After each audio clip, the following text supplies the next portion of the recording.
लेकिन गर्मी भी आज कुछ ज़्यादा ही थी और सूरज, गहने इन सब की चिंता के कारण आशीष सो नहीं पा रहा था। पता नहीं कब रात के तकरीबन 12-1 बज गए, आधी रात हो गई और तभी अचानक से पूरे घर की लाइट चली जाती है। लाइट जाने से आशीष थोड़ा घबरा गया और उसके पास उस टाइम पर कोई टॉर्च वगैरह भी नहीं थी।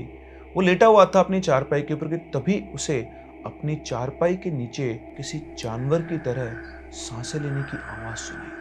उस आवाज़ को सुनकर ऐसा लगता है कोई बहुत बड़ा भारी सा जीव उसके चारपाई के नीचे सांसें ले रहा हो।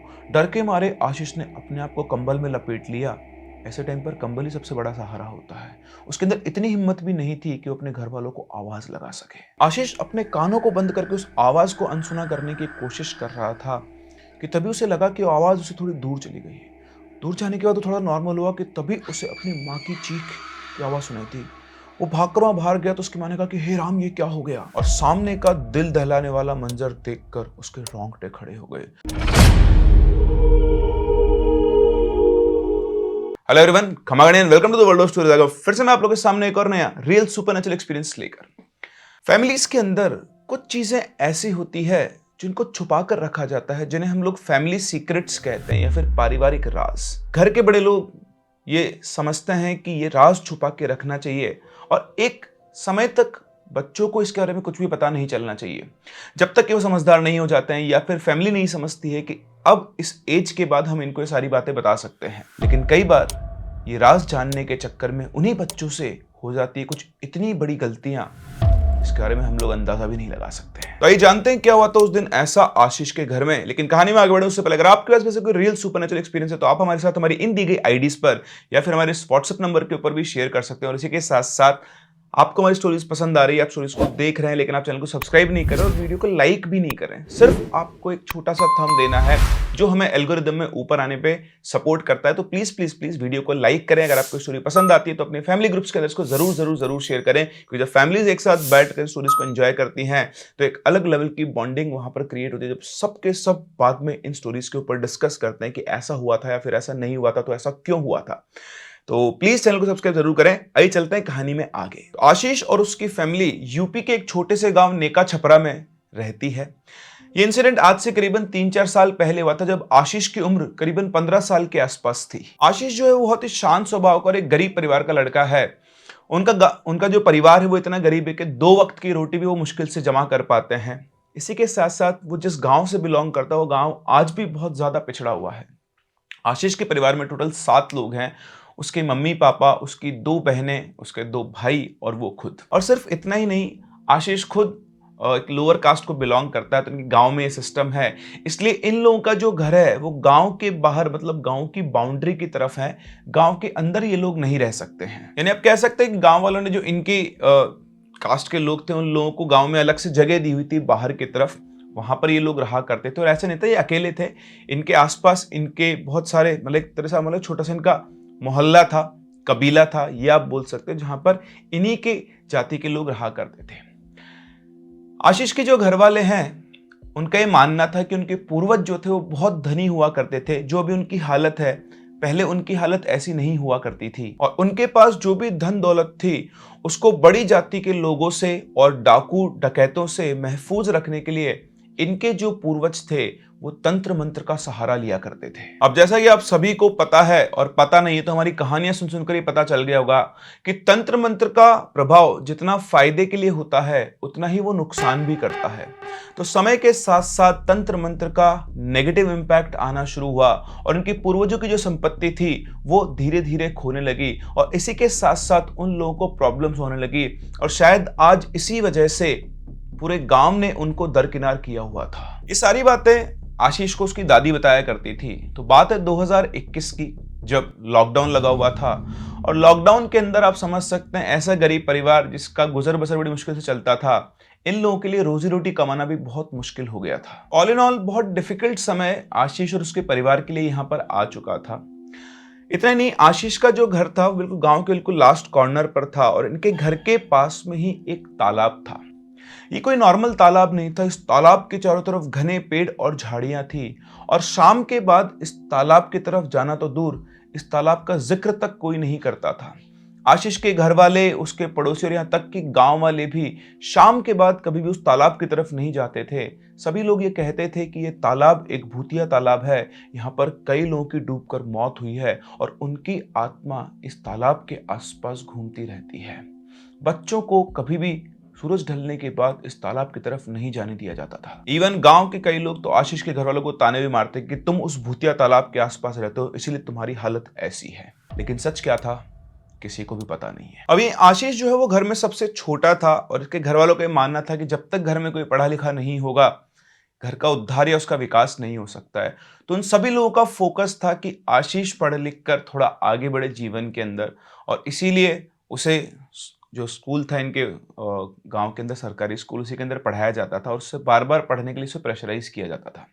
और इसी वजह से इसके घर वालों ने कभी भी आशीष को इनकी जो भी परंपरा रही है या जो भी इनके परिवार का राज रहा है, जिसके बारे में इनकी दादी कभी कभी इसको बताया करती थी, उसके बारे में कुछ भी नहीं बताया गया था। और शायद इसी वजह से आशीष से हुई एक बहुत बड़ी गलती, और इसकी कीमत ना सिर्फ आशीष के परिवार को बल्कि उसके आसपास के लोगों को भी चुकानी पड़ी। तो 2021 मई का महीना चल रहा था। आशीष दिखने में बहुत ही कमजोर सा था, दुबला पतला बहुत था। तो उसको जो उसके आसपास के गांव के लड़के थे, जो भी उसके मोहल्ले के लड़के थे, उसका मजाक उड़ाते थे। तो उन्हीं में से उससे किसी ने कहा कि तू एक काम किया कर, सुबह सुबह दौड़ने जाया कर, हम लोग सब जाते हैं और फिर अच्छे से खाएगा पिएगा, भूख लगेगी तो तेरा शरीर थोड़ा ठीक होगा। अब देखो, लॉकडाउन जैसी चीज जो थी वो हमारे शहरों में थी, गाँव में किस तरह का लॉकडाउन नहीं था। तो ये रातों करीबन 3:30-4 बजे के आसपास उठकर उन्हीं लड़कों के साथ दौड़ने जाने लगा। अब आशीष की इस हरकत से उसके घर वाले बहुत नाखुश थे। वो उसे मना किया करते कि तू सुबह सुबह उठकर ना ये जाया मत कर कहीं पर भी दौड़ने में, तेरे कोई जरूरत नहीं है। लेकिन आशीष किसी ना किसी बहाने से या किसी तरीके से नजर चुराकर वो हर दिन दौड़ने अपने दोस्तों के साथ निकल जाया करता था, क्योंकि उसे मालूम ही नहीं था कि उसके घर वाले उसे क्यों मना कर रहे हैं। और ये सबसे इंपॉर्टेंट चीज आता है कि घर वाले अगर रेस्ट्रिक्शन लगा रहे हैं तो उसका रीजन भी बच्चों को बता देना चाहिए, क्योंकि हो सकता है वो उनकी भलाई के लिए ही हो। लेकिन यहाँ आशीष को कुछ भी पता नहीं था। वो ये सोचता था कि घर वाले यूं ही मना करते हैं। तब एक रात की बात है, ये सभी लोग बैठकर घर पे खाना वगैरह खा रहे थे। इसके पिताजी ने थोड़ी शराब पी हुई थी और वो इसके सुबह उठकर जाने से नाराज थे। तो उन्होंने गुस्से में आकर बोला, इतने दिन से तुझे प्यार से समझा रहा हूँ, तुझे समझ में नहीं आ रहा है क्या? तेरे को मना किया ना कि रात के टाइम पर दौड़ने नहीं जाना है, फिर भी तू जाता है। कल से अगर तू उठ कर गया तो साले तेरी टांगे तोड़ दूंगा। ये बात सुनकर आशीष को बुरा नहीं लगा, क्योंकि जब उसके पिताजी उससे बात कर रहे थे तो उनके चेहरे के हाव भाव ये बता रहे थे कि वो किसी चीज से घबराए हुए, किसी चीज से डरे हुए हैं। कोई ऐसा राज है जो उन्होंने मन में छुपा रखा है, लेकिन वो आशीष को नहीं पता है। खैर, अपने पिताजी की बात सुनकर उसने उनकी बात को एग्री किया और अगले दिन वो दौड़ने के लिए नहीं गया। तभी तकरीबन सुबह 7 बजे उसकी जो आंख खुलती है वो खुलती है आसपास के मोहल्ले की औरतों के रोने की आवाज से। जैसे चीखते हुए रोने की आवाज सुनकर वो उठकर जाने लगता है।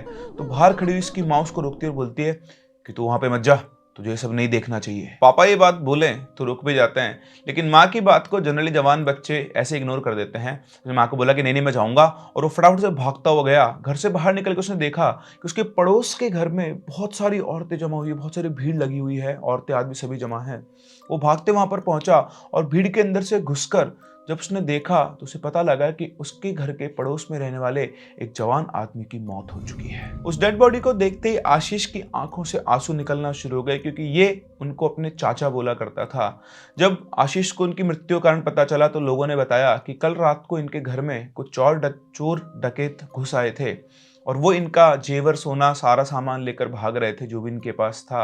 और तभी इनकी आंख खुल गई और उनसे छीना झपटी के चक्कर में उन लोगों ने इनको मार दिया। लेकिन उनकी ये कहानी आशीष को डाइजेस्ट नहीं हो रही थी, क्योंकि उस बॉडी को देखकर आशीष को साफ साफ पता लग गया था कि ऐसा कुछ भी नहीं हुआ है। उस पूरी बॉडी के शरीर पर कहीं पर भी चोट के निशान नहीं थे।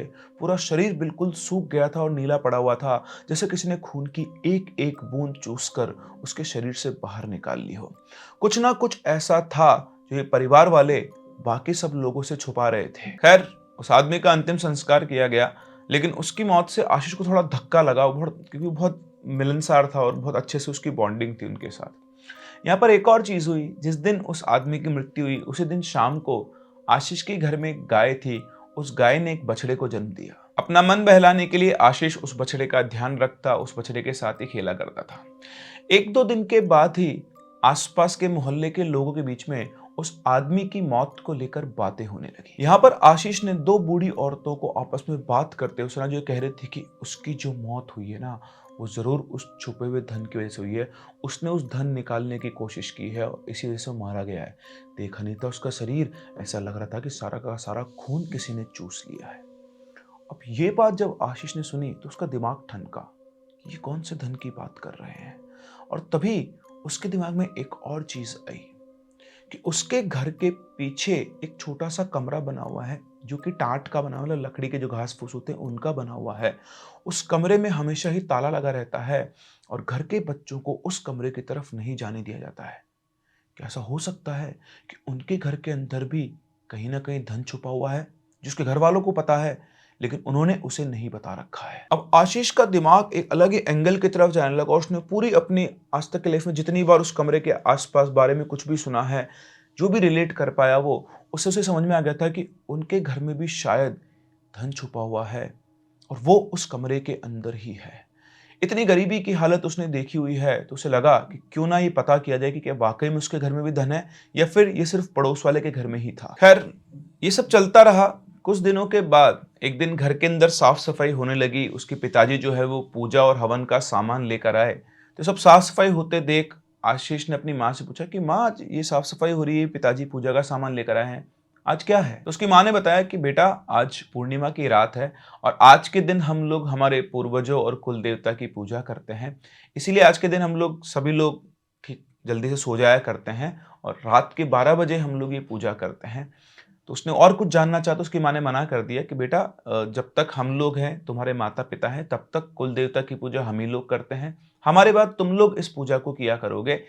अभी तुम बहुत छोटे हो, जब तुम बड़े हो जाओगे तो तुम्हें भी इस पूजा में सम्मिलित किया जाएगा। जब तुम्हारी शादी हो जाएगी उसके बाद कोई भी अगर अविवाहित है तो वो इस पूजा के अंदर नहीं बैठ सकता है। इसलिए अभी सब सिर्फ तुम्हारे पापा और मैं इस पूजा को करते हैं। आशीष ने और कुछ पूछना चाहा तो उसकी माँ ने उसे अनसुना कर दिया और अपना काम करने चली गई।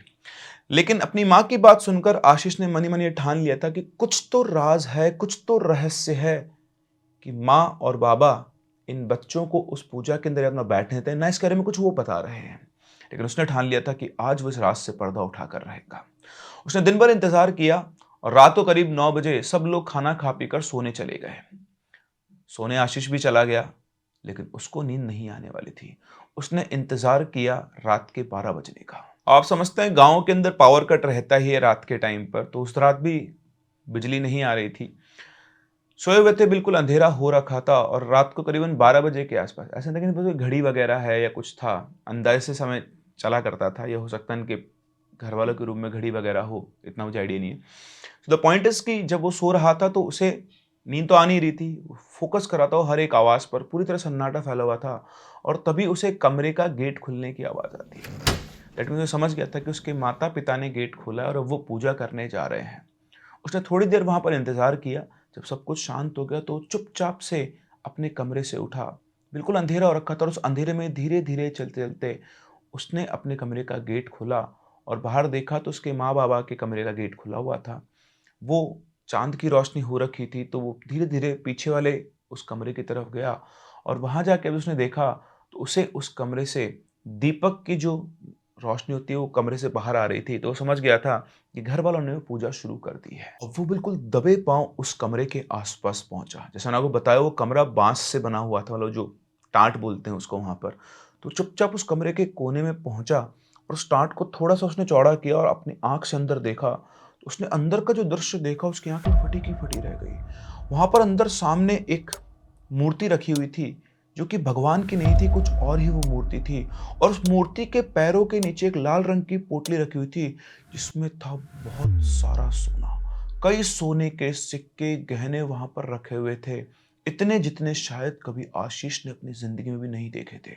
और उसके माता पिता वहां पर नतमस्तक होकर कुछ मंत्र पढ़ रहे थे। लेकिन आशीष की नजर तो सिर्फ और सिर्फ उस पोटली पर रुकी हुई थी। वो उस सोने की चमक को, उन सोने के सिक्कों और गहनों को देख रहा था। और लालच किसे कहते हैं, शायद आज पहली बार आशीष उसको फील कर पा रहा था।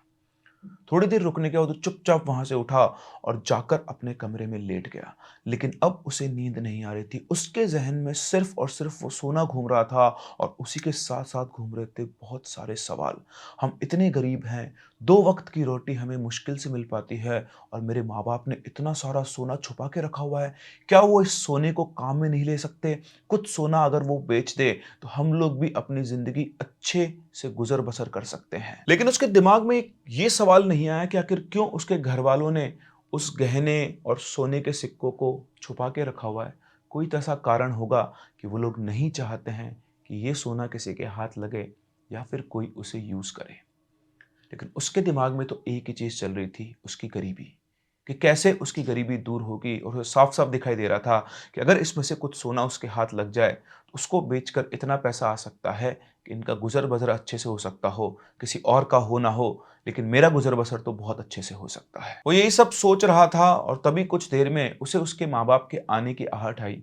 वो दबे पांव अपने कमरे के अंदर चले गए, जैसे कि वो किसी को भी ये जताना या जानना नहीं चाहते हैं कि उन्होंने किसी तरह की कोई पूजा की है। लेकिन आज आशीष के आंखों के सामने ये राज खुल चुका था कि आखिर उस कमरे में क्या है। जैसे उसे पता लगा कि उसके माँ बाप अंदर जा चुके हैं, उसके शरीर के अंदर एक अजीब सी बेचैनी होने लगी और थोड़ी देर के बाद वो चुपचाप से वहां पर उठता है और सीधा पहुंचता है पीछे उस टाट वाले कमरे के पास। जाकर वहां टटोलता है तो वो देखता है कि कमरे का जो गेट था वो लॉक नहीं था। शायद पूजा की वजह से आज उन्होंने उस कमरे को लॉक नहीं लगाया हुआ था। सुबह उठकर उसके माँ बाप शायद उसे लॉक कर देंगे। उसे बहुत सही मौका दिखा। उसने उसका गेट खोला और गेट खोल के जैसे वो कमरे के अंदर पहुंचा, उसने देखा कि कमरे का जो एटमॉस्फेयर है, वातावरण है, वो बिल्कुल ही अलग है। बहुत अलग डेंस लेवल की वहां पर एनर्जी हो रखी है। सामने वो मूर्ति रखी हुई है, ऐसा लग रहा है कि जीवित मूर्ति है वो, और उसके सामने दिया जल रहा है। वो जो गहने थे, सोने के सिक्के थे, उनकी जो पोटली थी, उसको उस मूर्ति के पीछे उसके माँ बाप ने छुपा के रखा हुआ है। वो धीरे धीरे वहां आगे बढ़ता है और जैसे उस पोटली को बाहर निकालता है, खींचता है अपनी तरफ, खींचते ही एकदम से वो दिया बुझ जाता है। बुझते उसकी हालत टाइट हो जाती है और फटाफट से वो उस पोटली के अंदर हाथ देख के जो भी सिक्के गहने उसके हाथ में आते हैं उनको निकालता है, पोटली को वापस पीछे रख देता है और उस कमरे से बाहर निकलने लगता है। और जैसे ही वो उस कमरे से बाहर निकलने लगता है, उसको अपने पीछे किसी की भारी भारी सांसों की आवाज आती है। वो इग्नोर करता है, भागता है, वापस से कमरे का गेट बंद करता है और कमरे के थोड़ी पास में ही मिट्टी खोदता है। वहां पर उसके हाथ में जो भी सोने के सिक्के गहने वगैरह आए थे, उन सबको वो गाड़ता है, मिट्टी से वापस बराबर करता है और उसके बाद चुपचाप जाकर अपने कमरे में अपनी जगह पर सो जाता है। इस सोने को चुराकर और चुपचाप बेचकर आशीष सिर्फ अपने घर की गरीबी दूर करना चाहता था। सुबह वो उठता है और अपने दोस्त सूरज के पास जाता है। सूरज आशीष का बचपन का दोस्त था, वो उसे अपने भाई की तरह मानता था और आंख बंद करके उस पर विश्वास करता था। मौका देखकर आशीष ने वो सारे गहने चुपचाप निकाले और सीधा सूरज के पास पहुंचा और उसे बताया कि किस तरह से उसने ये सोना निकाला है। उसने कहा कि भाई, तू इस सोने को बेचकर पैसे ले आ, इसमें से कुछ पैसे मैं तुझे भी दूंगा और बाकी पैसे मेरे घर में काम में आएंगे। उसकी बात सुनकर सूरज उस सोने को बेचने निकल पड़ता है। सूरज को भेजने के बाद आशीष यहाँ पर ख्याली पड़ाव पका रहा था कि अब उसके घर से भी गरीबी दूर होगी, वो भी ठीक से रह पाएंगे। अगर घर वाले पूछेंगे पैसा कहाँ से आया, तो मैं कुछ ना कुछ बहाना बना दूंगा या ऐसा कर लूंगा, कुछ दिनों के लिए कुछ काम करने जा रहा हूँ, उससे पैसा आ जाएगा, कुछ भी ऐसा, मतलब अगले गांव में या कुछ ऐसा वो बना लेगा।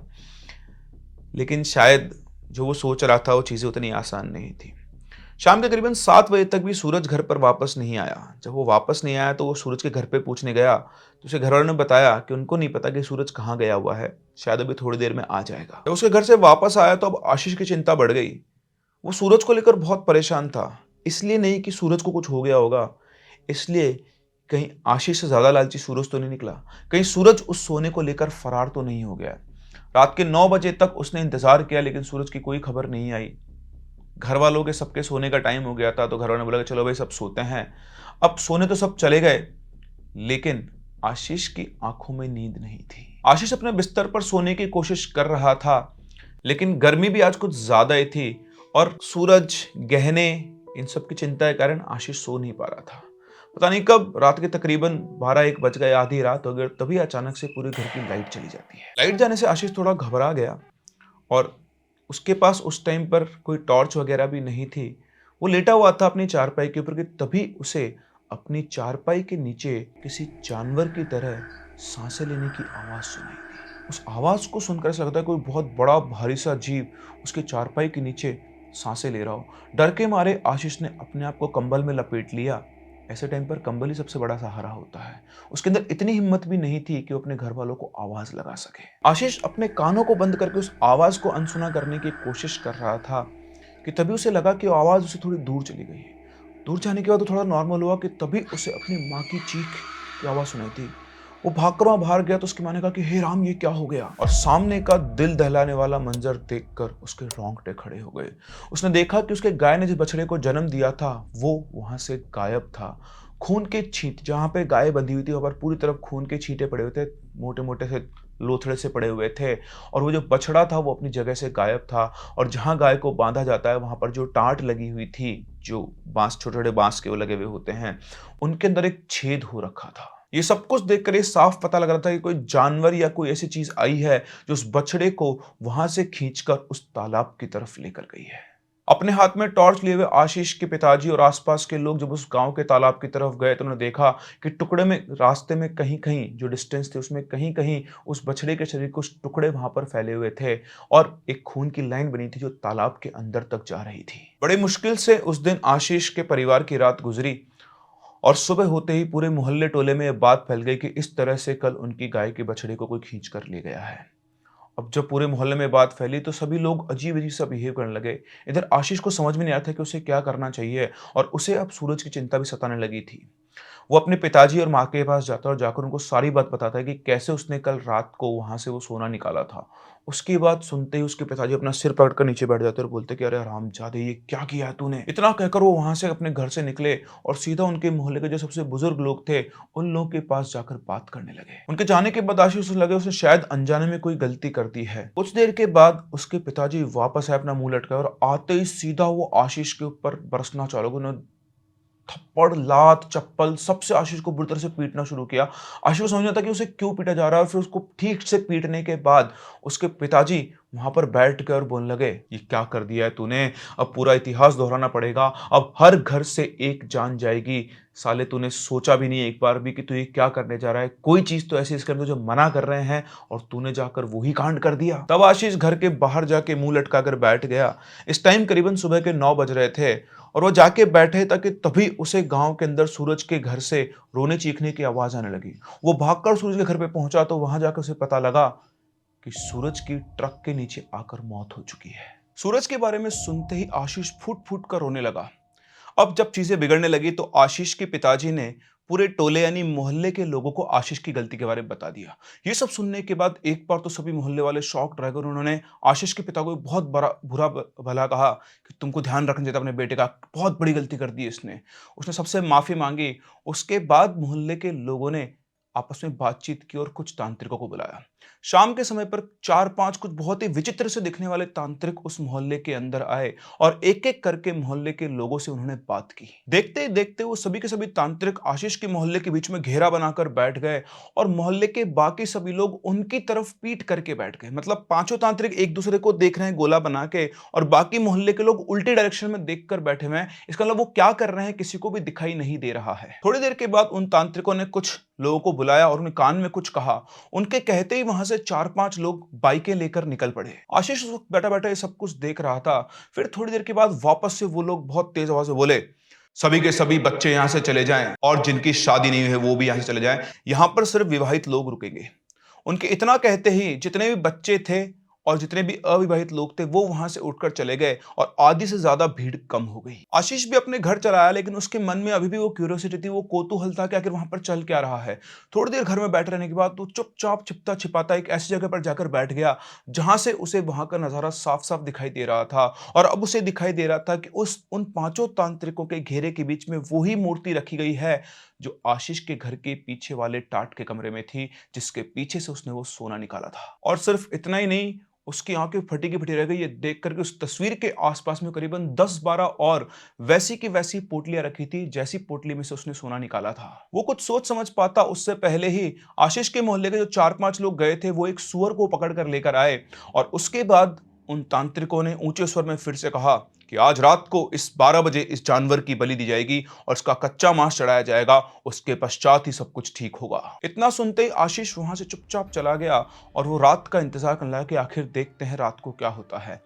उसने अपना स्पॉट चूज कर लिया था। रात को 12 बजे से पहले वो जाकर वहां चुपचाप छुप गया, क्योंकि रात को 9-10 बजे गांव में सब सो जाते हैं, तो बच्चों को पहले ही सुला दिया गया था। लेकिन आशीष इतनी बड़ी गलती करने के बाद भी मान नहीं रहा था। उसको चुपचाप अपने कमरे में पड़ा रहना चाहिए था, लेकिन वो होता है ना, क्यूरियोसिटी किल्स द कैट। वो मानने को तैयार था, वो देखना चाहता कि आखिर चल क्या रहा है।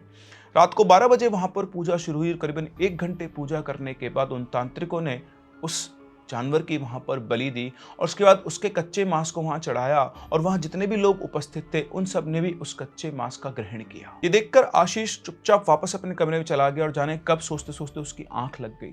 सुबह जब उठा तो उसे सब कुछ नॉर्मल लग रहा था, जैसा पहले दिनों में था ऐसा कुछ भी नहीं था। कुछ अजीब सी फीलिंग उसके अंदर नहीं थी। वो समझ चुका था कि कल जो पूजा हुई है सब कुछ ठीक हो गया है, लेकिन उसके मन में अभी भी वो रहस्य जानने की बहुत ज्यादा, मतलब आप बोल सकते हो ना कि इच्छा थी कि आखिर हुआ क्या, चल क्या रहा है, ऐसी क्या पूजा की गई और क्यों पूजा की गई। उसने बहुत सोचा, बहुत ढूंढने की कोशिश की, तब जाके उसका दिमाग चला और उसने अपने मोहल्ले के सबसे बूढ़े एक बाबा थे, उनसे इस रहस्य को जानने का तरीका निकाला। आशीष उन बाबा के पास पहुंचा और उनको पहुंचकर उसने सारी बात बताई कि कैसे कैसे क्या हुआ और वे जानना चाहता है कि आखिर ये ऐसी पूजा क्या हुई थी। तब उन बाबा ने बताया कि बेटा, हमारा जो मोहल्ला है, हमारी जाति के जो लोग हैं, वो भगवान की नहीं शैतान की पूजा करते हैं और ये हमारे पूर्वजों के समय से चला आ रहा है। हमारे पूर्वजों को तंत्र मंत्र का बहुत अच्छा ज्ञान था, लेकिन उन्होंने गलत रास्ता चुना और उन्होंने शैतान की पूजा करना शुरू किया, जिससे उन्हें शुरू में धन धान तो बहुत मिला, लेकिन जैसे जैसे उनकी उम्र बढ़ती गई, उनकी पीढ़ियां बढ़ती गई, उनके सामने संकट आते गए। तब जाकर तंत्र मंत्र के द्वारा उन्होंने शैतान के साथ एक सौदा किया और हर साल उनकी एक पूर्णिमा की रात आती है जब उनकी वो पूजा करते हैं, पूजा करके उनके लिए कुछ बलि वगैरह चढ़ाते हैं और उनके वो जो गहने हैं, वो गहने उनको उन्होंने वापस दे रखे हैं। एक तरह से ये उनका है कि हमने, हमारे पूर्वजों ने आपसे जो भी लिया, खर्च किया, वो सब वापस हम आपको देते हैं, हम हमारी ज़िंदगी नॉर्मल तरीके से जिएंगे। और जब भी कोई इस नियम को तोड़ता है तो वो वापस से आ जाते हैं और उसके बाद उनको संभालना मुश्किल होता है। वो एक एक करके उसी जाति प्रजाति के लोगों को और उनके जो भी जानवर होते हैं उन सबको मारकर खाना शुरू कर देते हैं। ये सब सुनकर आशीष को ये समझ में आया कि क्यों उसके घर वाले ये सब करते थे और क्यों उन्होंने बच्चों को ये बात नहीं बता रखी थी। यहाँ पर आशीष को एक दुख ये भी हुआ कि अगर घर वाले उसको ये बात सच बताए थे तो शायद वो ये गलती कभी नहीं करता जो उससे हुई। उसके बाद आशीष का वही नॉर्मल जीवन वापस से शुरू हुआ। वो अभी भी पढ़ाई कर रहा है और अब उसके दिमाग से शॉर्टकट तरीके से अमीर बनने का वो जो फितूर था वो निकल चुका है। वो बहुत मेहनत कर रहा है, पढ़ाई कर रहा है और पढ़ लिख कर शायद वो अपने परिवार को अपलिफ्ट करेगा। तो देखा आपने किस तरह से एक परिवार के राज से पर्दा उठा और उसके चक्कर में चली गई इसके बहुत अच्छे दोस्त की जान। घर का रहस्य घर में रहना बहुत जरूरी है, लेकिन साथ ही साथ वो घर के सदस्यों को और स्पेशली जो यंग एज के बच्चे हैं जिनके अंदर बहुत सारी क्यूरियोसिटी भरी हुई होती है, उनको पता होना जरूरी है। तो अगर आपकी फैमिली में ऐसा कोई राज है तो आपको भी अपने क्लोज फैमिली मेंबर्स को उसे जरूर जरूर जरूर बता देना चाहिए। हो सकता है ये यंग एज के बच्चे कोई ना कोई गलती कर दे। आई होप आपको ये कहानी पसंद आई होगी। अपने व्यूज मुझे कमेंट सेक्शन में जरूर बताएं। हम लोग मिलते हैं अपनी अगली कहानी में, तब तक के लिए keep loving and keep listening.